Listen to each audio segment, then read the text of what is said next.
Mocked by the pack, the rejected Omega stood firm, unaware the Alpha King was her fated mate. Hello everyone. Before we begin today's story, I have a small favor to ask. Please hit subscribe and turn on the notification bell so you never miss our channel's new videos. It's quick, free, and the best way to support us in bringing you more dramatic stories. Your support means the world to us. Where are you watching from? Drop your city or country in the comments below. Thank you very much. Now, back to our main character, Elara Whitmore. Elara stood at the edge of the great stone hall of North Ridge Pack, where the ceiling arched nearly 30 feet above her and iron chandeliers glowed with warm amber light. Yet none of that warmth reached her skin. The floor beneath her boots was smooth from decades of ceremonies, and she knew every inch of it because she had learned long ago where to stand to be unseen. Tonight, however, invisibility was denied to her. The pack had gathered shoulder to shoulder, their whispers weaving through the air like a low wind, and Elara felt each glance land as if it carried weight. She was the rejected Omega, the one whose name had once been spoken softly and then erased. And when the elders called for all unmated wolves to step forward, laughter flickered at the corners of the room before anyone tried to hide it. Someone muttered that she should have stayed home. Another voice said she was wasting the pack's time. Elara's hands curled once at her sides and then relaxed, her breath steady, her spine straight. She did not look down. She remembered her mother's voice telling her that dignity was not granted by rank, that it was something you chose and held even when no one else believed you deserved it. So she stood firm, feet planted about a foot apart, gaze level, letting the mockery wash past without answering it. The Alpha's seat at the far end of the hall remained empty. A carved throne of dark wood and silver inlay that symbolized authority more than comfort, and the absence only fed the cruelty of the moment. Without the Alpha present, some felt bold enough to test their sharpest words. Elara heard her past named as if it were a flaw she carried openly, heard her future dismissed as though it had already failed, and still she did not move. Her heartbeat slowed instead of raced, and a calm she barely recognized settled over her shoulders like a cloak. She had walked 3 miles through pine and frost to reach this hall, not to beg for acceptance, but to prove to herself that she could stand where she was told she did not belong. The chandeliers swayed slightly as the heavy doors at the entrance shifted with a distant sound, but Elara did not turn. She was unaware that beyond those doors, a presence was approaching that would change the meaning of every word spoken about her that night. Unaware that the fate whispered by old legends was drawing closer with each measured step, and unaware that the Alpha King himself was about to look upon the Omega who refused to bow and recognize her as the one soul meant to stand at his side. Elara Whitmore remained where she stood as the murmurs continued to ripple through the hall, her presence treated less like a person and more like an inconvenience no one wanted to acknowledge directly. She felt the familiar distance settle between herself and the pack, a space she had learned to survive in since the night her first bond had been publicly rejected and quietly erased from record. The elders spoke in low tones near the front, their words carefully chosen yet heavy with implication, and Elara listened without reacting, because reacting had never helped before. She knew what they saw when they looked at her, an Omega without backing, without a powerful family name. Someone who had learned to walk alone through winters that lasted longer than most people remembered. She had worked the outer fields, carried supplies across muddy ground, patched torn banners after storms, and done every task asked of her without complaint, yet none of it had ever earned her a place at the center of the pack. Tonight was no different. A few feet away, a group of younger wolves exchanged knowing glances, their expressions a mix of curiosity and thinly veiled amusement, as if her standing tall were some kind of performance rather than a choice rooted in years of quiet endurance. Elara kept her gaze forward, fixed just above the crowd, focusing on the stone wall behind the Alpha's empty throne, counting the shallow grooves carved into it over generations, grounding herself in something solid. She reminded herself that dignity was not loud, that strength did not always announce itself, and that she did not need permission to exist in this space. The air smelled faintly of pine oil and cold metal, and somewhere outside the hall, a breeze carried the sound of branches shifting against one another, steady and patient. When one of the elders finally addressed her directly, the words were formal, clipped, and carefully distant, acknowledging her presence without offering warmth or invitation. Alara answered with a respectful nod, her voice calm, and even when she spoke, because she refused to give them the satisfaction of seeing her falter. She noticed how the room quieted just a fraction, not out of respect, but surprise, as if her composure did not fit the role they had assigned her. The pack had expected embarrassment, perhaps a quick retreat, but Alara had learned long ago that leaving early only confirmed the story others told about you. She stayed. Seconds passed, stretching into something heavier, and she felt the weight of eyes on her back as clearly as if hands rested there. Somewhere near the entrance, boots sounded against stone, measured and unhurried, but Alara did not turn to look. She assumed it was another late arrival, another voice ready to blend into the crowd and continue as if she were invisible. Instead, she drew a slow breath, steadying herself, unaware that the presence crossing the threshold was not just another observer, but someone whose attention would soon settle on her with unexpected clarity. For now, all Alara knew was that she had done what she came to do. She had stood her ground, and whatever happened next would happen with her head held high, because even in a room that questioned her worth, she refused to doubt it herself. The tension in the hall sharpened as the murmurs grew bolder, no longer careful whispers, but comments spoken just loud enough to be heard, and Alara Whitmore felt the shift without needing to look at anyone directly. A few members of the pack stepped aside as if to give her more room, not out of courtesy but to frame her, to make her the quiet center of attention she had never asked for. One voice remarked that it took courage to stand where you were not wanted. Another laughed and said courage was just stubbornness when you had nothing to lose, and the sound rippled outward, light and dismissive, as if her life could be summarized that easily. Alara kept her expression neutral, her jaw relaxed, her shoulders square, refusing to give the performance of shame they seemed to expect. She thought of the winters she had spent repairing fences after storms, measuring distance in miles walked rather than words spoken, and reminded herself that endurance had taught her more than approval ever could. An elder gestured subtly, inviting commentary from those closest to the center, and a young beta spoke with an easy smile, listing the qualities a proper mate should have, each word landing like a quiet comparison meant to exclude her without naming her. The crowd responded with nods and murmured agreement, and Alara understood the tactic, to let consensus do the work of cruelty while hands stayed clean. She did not interrupt. She did not argue. She breathed in through her nose, counting to 4, then out through her mouth, counting to 6, grounding herself the way she always had. The stone beneath her boots felt cold and real, and she focused on that sensation as the laughter thinned into a strained silence that demanded a response. When someone finally asked, lightly and with a grin, whether she had anything to add, Alara lifted her chin and met the question without flinching. She said only that she had come because the call had been issued to all unmated wolves, and that she stood there because she belonged to the pack as much as anyone else. Her voice did not rise. It did not shake. It carried just far enough to be heard, and the simplicity of it unsettled more than anger would have. A few faces hardened. A few looked away. The elder cleared his throat, as if to smooth the moment over, but the balance had already shifted. Alara felt it then, a subtle change in the air, like pressure before rain, a sense that something larger was moving closer even if no one named it. The sound of boots at the back of the hall grew clearer, steady and unhurried, and a hush followed not because someone demanded it, but because instinct took over. Alara remained facing forward, resisting the urge to turn, trusting herself to hold still even as the room recalibrated around her. She sensed attention pulling toward the entrance, sensed authority without seeing it, and yet she stayed rooted where she was, a quiet defiance that did not need to announce itself.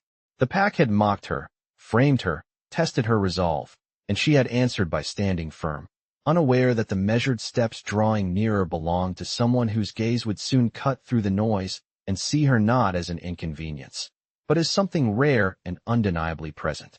Alara felt the silence settle heavier than the laughter had, a held breath shared by the hall, and she understood that this was the moment when most people would shrink to make the discomfort end. She did not. She shifted her weight evenly, planting herself as if roots could grow through stone, and let her shoulders relax instead of tightening. The choice surprised even her. For years she had learned to brace, to prepare for disappointment, but now she allowed calm to take the lead, a quiet steadiness that did not ask to be noticed yet refused to be erased. She thought of the long miles she had walked beyond the pack borders to deliver supplies, of the nights she had watched the stars alone and made peace with the idea that belonging might look different for her, and she felt something settle into place inside her chest. It was not pride exactly, and not defiance either, but a simple acceptance of her own worth. The elder at the front seemed unsure how to proceed, his eyes flicking from Alara to the gathered wolves, measuring reactions, weighing tradition against the shifting mood. A few voices tried to restart the conversation, softer now, less certain, as if the pack sensed that pushing further would expose something uncomfortable about themselves. Alara listened without absorbing it. She focused instead on the rhythm of her breath, on the faint echo of footsteps growing closer behind her, on the knowledge that she had already endured worse than a room full of judgment. She reminded herself that strength did not always need to confront, that sometimes it simply needed to remain present. When another remark drifted her way, less cruel but still dismissive, Alara responded with silence, and the absence of reaction felt louder than any argument. The pack shifted again, unease rippling through the crowd as attention pulled toward the entrance, toward the sound that now carried unmistakable authority. Alara still did not turn. She trusted that whatever came next did not require her to change who she was in this moment. Her gaze remained forward, steady, and for the first time she noticed that a few wolves nearby had stopped smirking, their expressions thoughtful, uncertain, as if reassessing the narrative they had accepted without question. Alara did not seek their approval. She simply existed, fully and without apology. The hall felt smaller now, the air charged with expectation, and Alara sensed that the night was bending towards something she could not yet name. She felt no fear, only a strange clarity, a sense that standing firm had already altered the course of the evening regardless of what followed.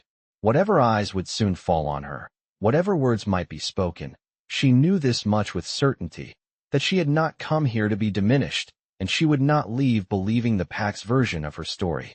The footsteps stopped somewhere behind her, close enough that the space seemed to hum, and Alara held her ground, unaware that the quiet strength she carried so naturally was about to be seen by someone who understood its value more than anyone else in the room.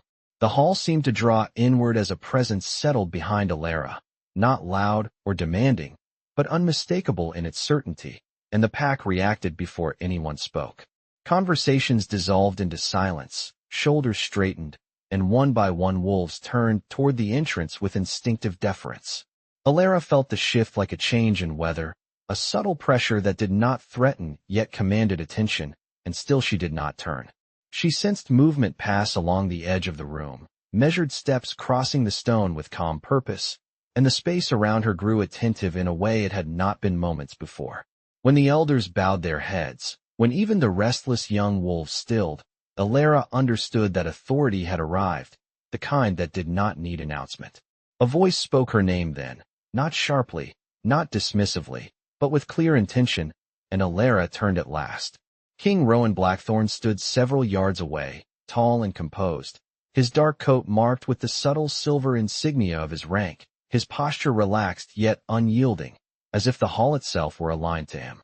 His gaze moved across the room once, assessing without judgment, and then it settled on Alara with focused calm. She felt seen in a way that startled her, not as a curiosity or a problem to be managed, but as a person fully present in her own right. The Alpha King did not rush.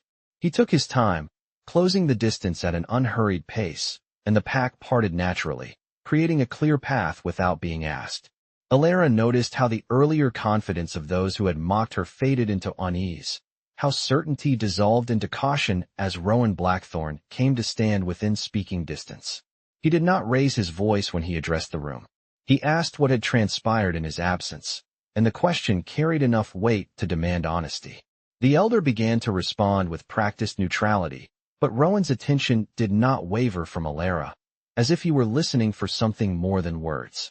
When Alara spoke, it was simply to confirm that the call had been issued and that she had answered it. Nothing more, nothing less. The Alpha King nodded once, acknowledging her without spectacle, and something in the room shifted again.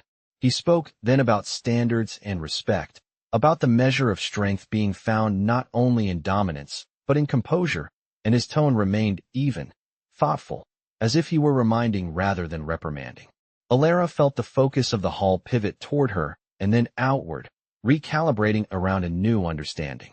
Rowan Blackthorn looked at her again, and there was curiosity there, restrained and genuine, a recognition sparked by the way she stood and the way she had held herself when no one expected her to.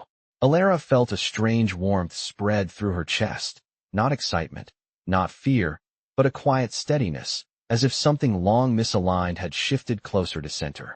She was unaware of the deeper currents at play, unaware of the ancient pull that had guided the Alpha King's attention to her before he consciously understood it, but she sensed that this moment mattered.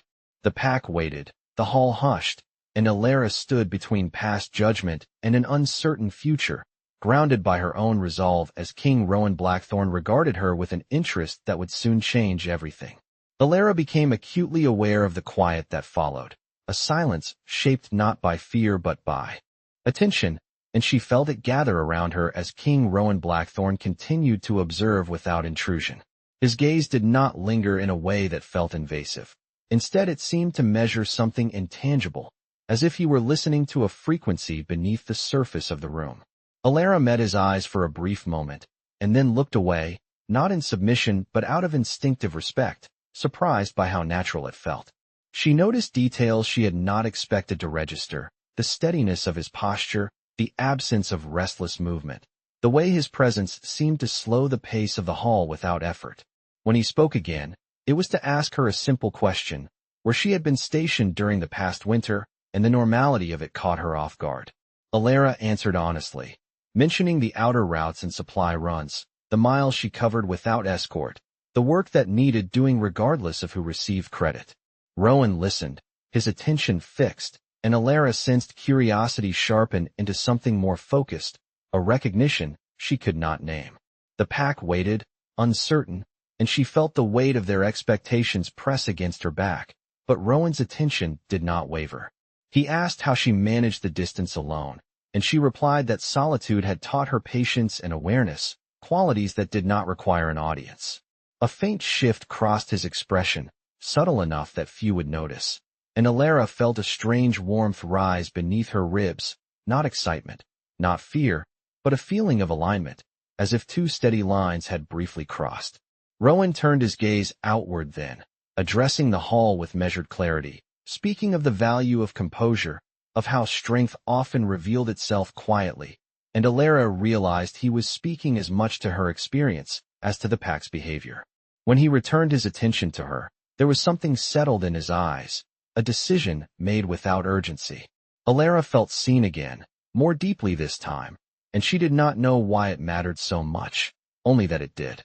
She became aware of a subtle pull, a sense of attention that extended beyond simple interest, like standing near a fire without feeling heat, only the promise of it. The feeling unsettled her, not because it was overwhelming, but because it was unfamiliar, and she wondered briefly if the long night had simply left her tired. Rowan asked her to remain where she was for the moment, his tone considerate rather than commanding, and she nodded once, trusting her instincts. The pack shifted again, some faces thoughtful, others wary, and Alara understood that the story being told about her was changing in real time. She remained unaware of the ancient bond stirring quietly beneath the surface, unaware of the reason her presence resonated so clearly with the Alpha King, but she felt the night lean toward her in a way it had not before.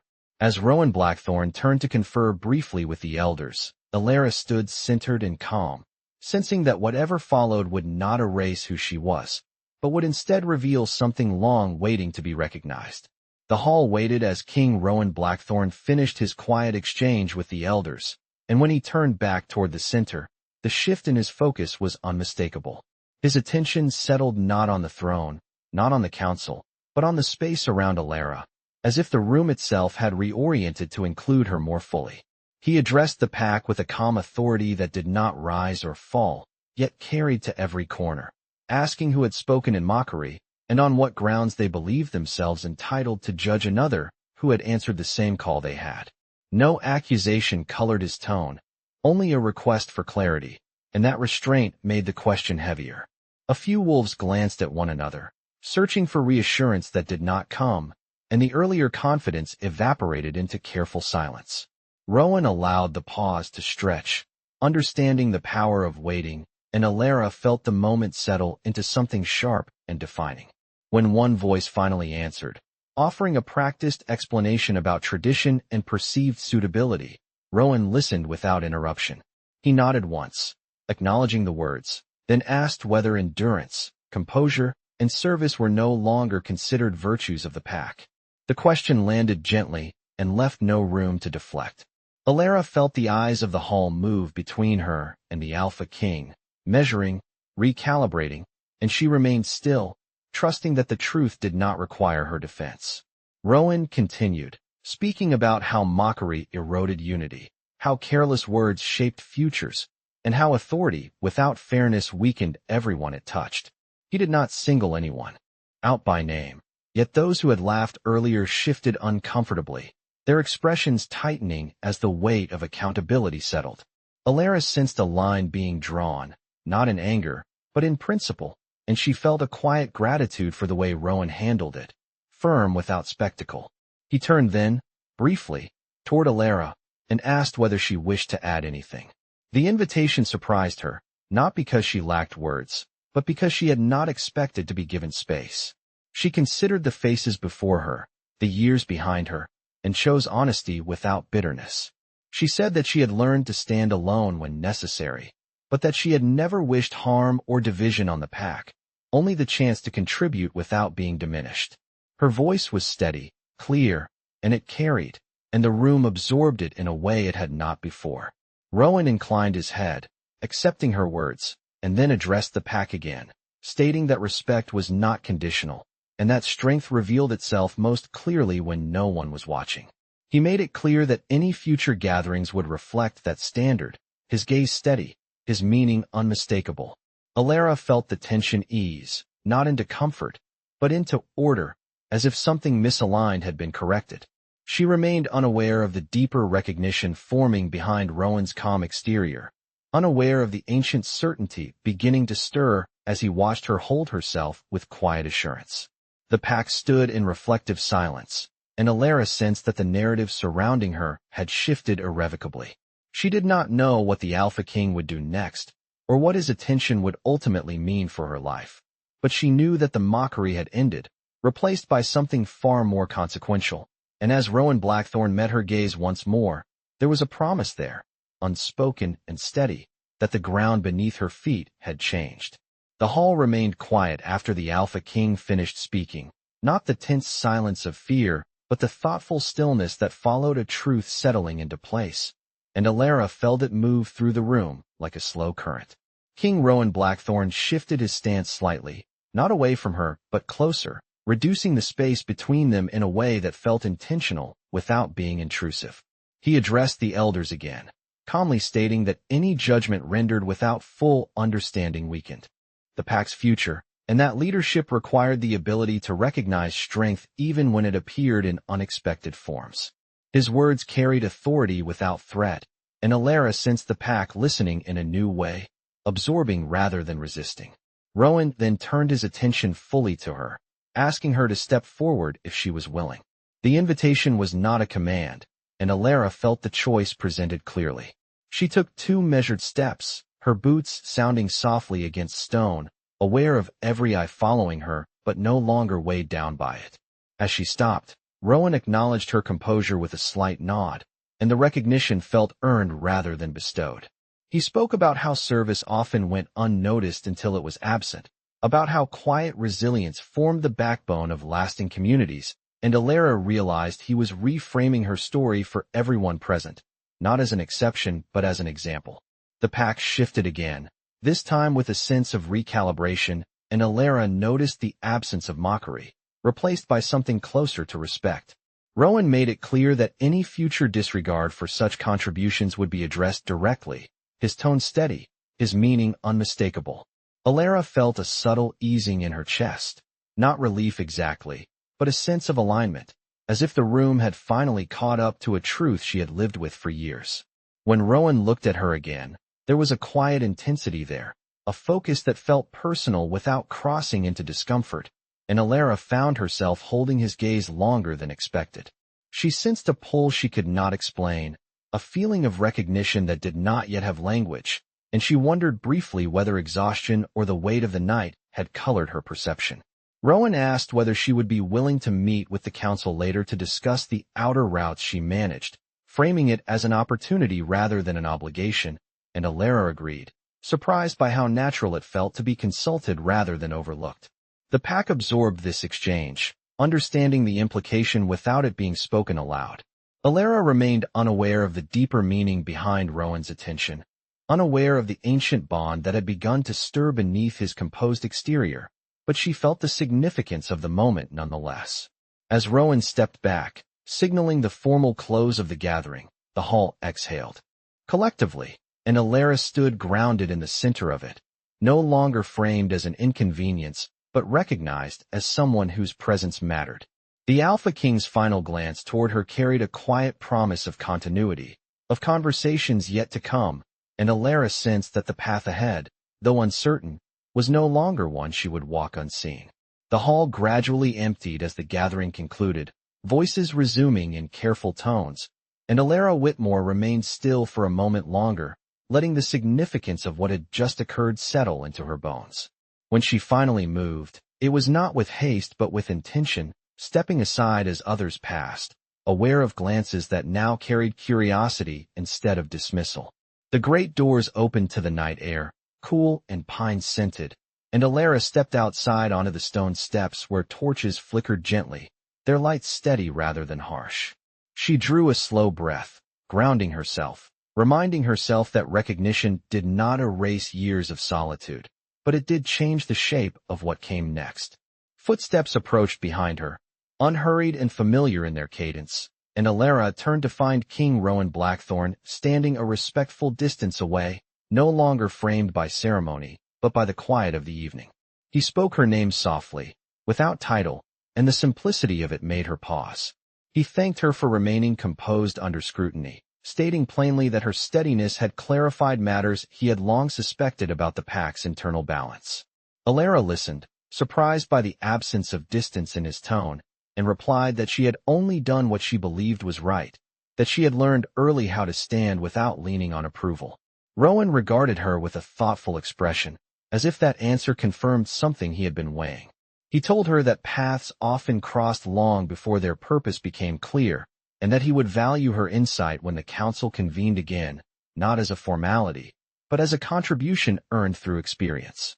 Alara felt a quiet warmth at the words, not because of ambition, but because they acknowledged her without redefining her. She agreed, sensing that the invitation carried more meaning than it revealed. As they stood beneath the open sky, Alara became aware of a subtle calm between them, an ease that did not demand explanation, and she wondered if it was simply the relief of being heard. Rowan glanced toward the stars, then back to her, and said there were old stories about bonds formed not by force or expectation, but by recognition, by seeing what others overlooked.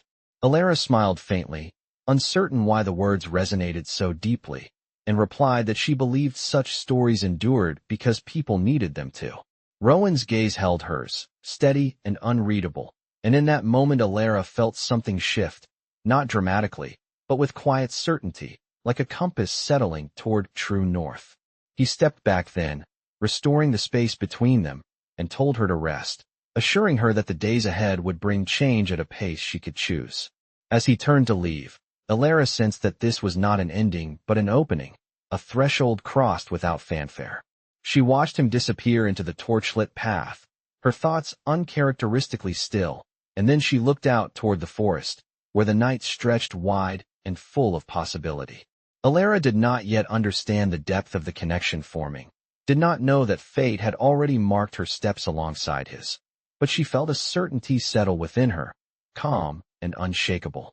Whatever she had been before this night, she was no longer unseen, and as the wind moved through the trees like a quiet promise, Alara Whitmore stood grounded in the knowledge that her strength had been recognized, and that destiny, patient and deliberate, had begun to reveal itself.